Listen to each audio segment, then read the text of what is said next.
watching Griffinscope Tarot. Thank you very much for your company and for joining me here. We are looking at how to ascertain, unlock the tarot, understand it without using a textbook, without having to invest hours and hours of one's time and, getting tired and restless with it and, not having a photographic memory. Well, I'm here to give you some tips and to get you started. So we've built up and looked at things like sacred space, how important that is. So when I'm tooting on the crow's caller on channel 1, that's kind of like setting up the space as we fly through the crow's veil, toot, waking up the crows. We are literally waking up in an auditory way, a visual way. Just setting a different space, plus the feathers, of course. And that gives you a space to work in. There's looking at pictures, and then there's really looking at pictures, guys. So the wonderful artist Frida Kahlo, my absolute favourite. So as an art therapist, I really had to study pictures, and I found a lot of the pictures that left me feeling bland, were very difficult to interpret, but they were still teaching me something, or perhaps the ones that I had a real aversion to, they taught me a lot about where I was. And so on and so on. So really look at the card and how it's talking to you. You can look at a bowl of fruit and not be moved, or you can, look at something really deep and meaningful. Art can be rock and roll. It can be intense and move, and we're trying to engage with some of that. When you're turning your cards over, right? Turn over from the middle. A lot of the times when you see it done on things like James Bond or, the films, TV, whatever, they always either turn the cards over like this, which gives the client a little bit more pause and build up. You see the card first and then it goes down, they see it. That's fine for drama, but for me, I like a nice, accurate reading. I like my cards to be programmed. They know the way I work. It's a two-way kind of process. If I go like this, was the card actually meant to be inverted, or was it meant to actually come out right way? I'll never know, I guess. So program it your way and stick with that way, and it'll serve you well. Somebody was saying, oh, Griff, I did see a book on your table. What you actually saw were these tarot magazines, which are it's a series that's going on. I don't read what's in there.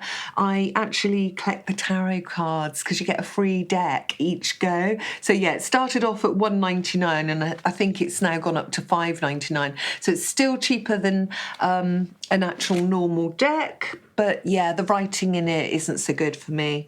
What we're looking at now is the court cards. How do I choose a court card and what does it mean? Well, all the court cards, get them out. This is why it's always really handy to have two decks. So you can put that court card next to the reading and still have a full deck with two decks, if you see what I mean.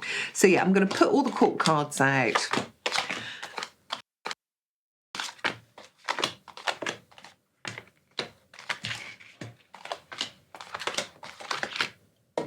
Okay. Start with the left hand, get the left hand going over the cards. Sense any magnetic pull or tingles that you're drawn to. If there's any bland cards, push those away. It's in this area.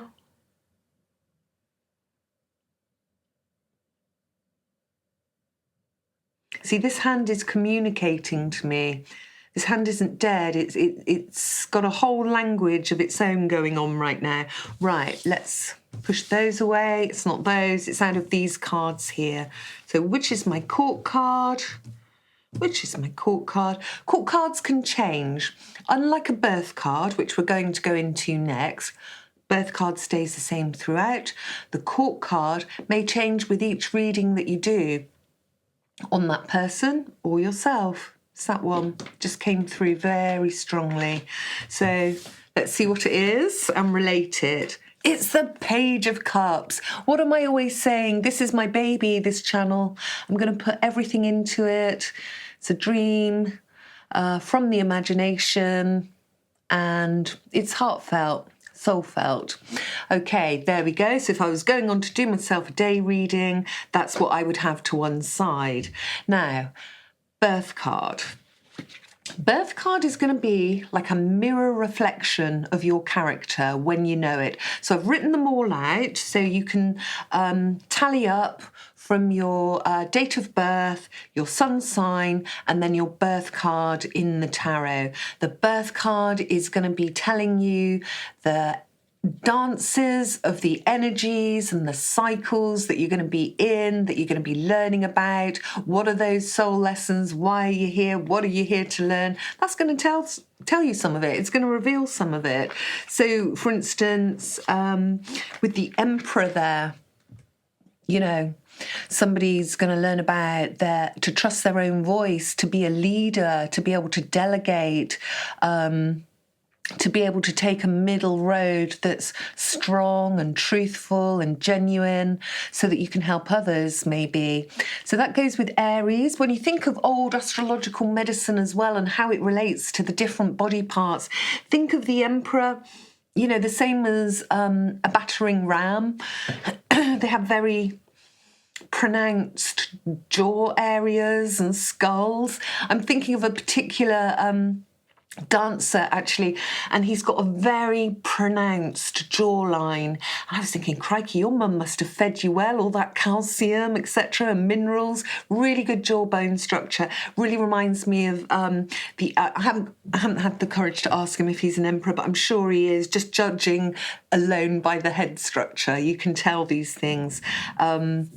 As well, the devil, which would be Capricorn energy, you know, the skeletal kind of makeup of the animal itself. You know, you can see when it's well aspected and somebody's got really good bone structure, or perhaps somebody's got quite weak, frail bone structure. Sometimes I think, because Kate Middleton, her birth card is the devil card, and you can see that kind of bone structure is so frail, but she's strong, she's quite athletic as well. So yeah, the Hermit, that would relate to the gut, in the body, and, you know, acting, somebody that's hermit energy is going to be acting on their gut feelings, their wisdom. They need to take time away from, you know, the day-to-day to have a bit of them time. The Hierophant, Queen Majesty, Queen Elizabeth, very middle-of-the-road character. The Hierophant carries down messages from up above, the Pope, this kind of thing.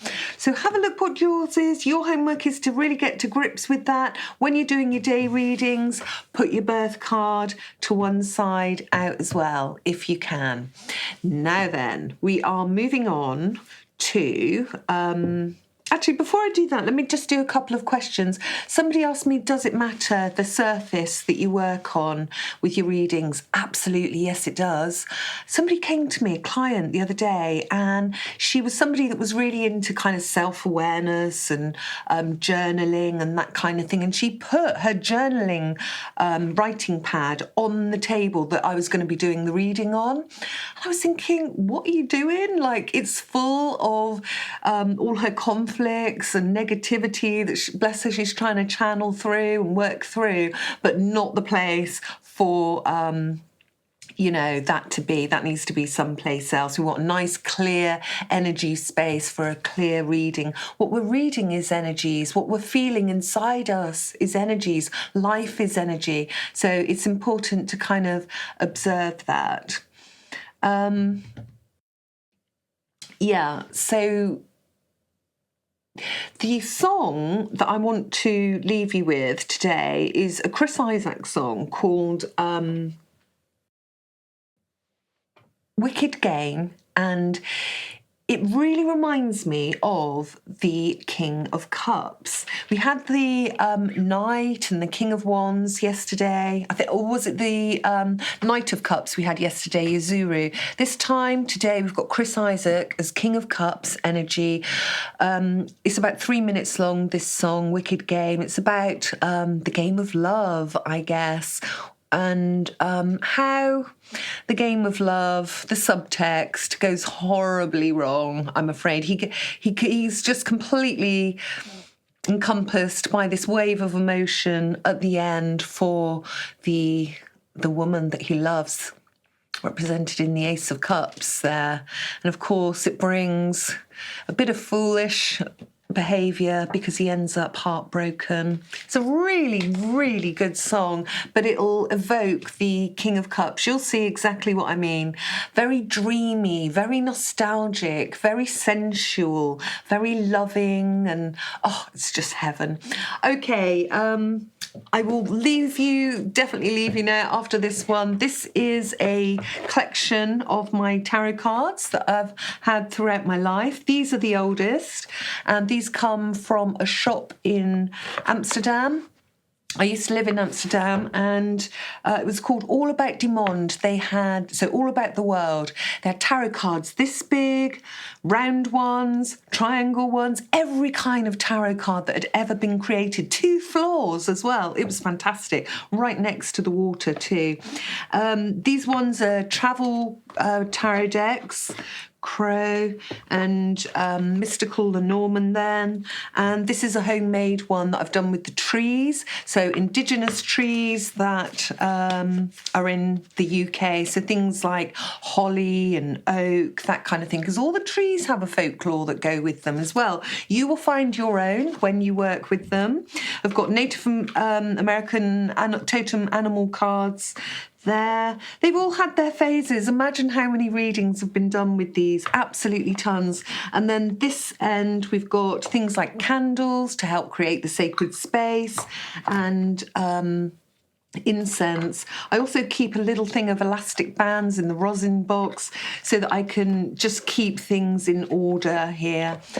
Okay, there we go. So another little way to help you store your tarot decks is in letter racks. Really, really helpful, that. All your bits and pieces, and paperweights also, so that they don't kind of crash all over the place. Right, next one is going to be on archetypes. So kind of Jungian archetypes. Archetypes are in every single culture. Somebody asked me who invented, or where was it invented? I think the tarot cards came from Italy initially, but every culture has its oracle of choice, don't they? And, we have things like runes, you've got things like crystal balls, you've got things like bones. All sorts of indigenous cultures have their own way, and you will find yours. Okay, see you on the next. Bye for now.